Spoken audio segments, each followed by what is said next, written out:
The warning left sliding door problem in your Honda Odyssey means that the door may not latch or you can't operate the door with the buttons, so no power functions are available. The problem is super common and there are actually tons of possible culprits for this message, but I will tell you about the most common ones. First of all, check if the gas door is properly closed. If it's not, the computer will deactivate the power functions of the left sliding door to avoid damaging the gas door, and you will see this left sliding door problem message. Just open the gas door and close it properly once again to make sure it's not the culprit. Then this message may also be triggered by calibration issues, which may just require reset.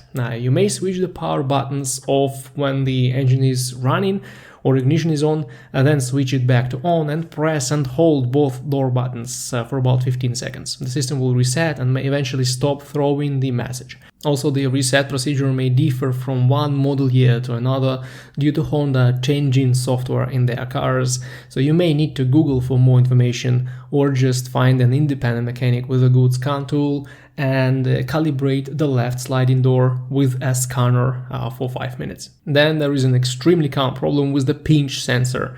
This is the sensor located on the edge of the door, just under the rubber seal. You may want to disconnect the pinch sensor and see if this helps you solve the problem, because the disconnected sensor will not send wrong readings, so the system will believe everything is fine. The connector for the pinch sensor is under the plastic cover here.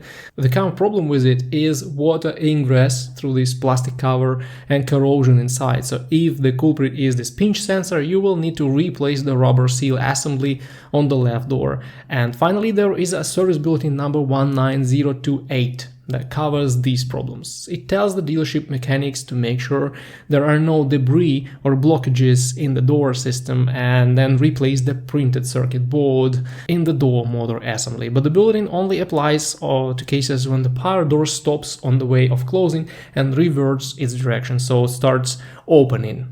Other than that, the message may be caused by something stuck in the rail, by the fading motor, or problems with the roller. But these issues are not as common as the minor problems I described in this video.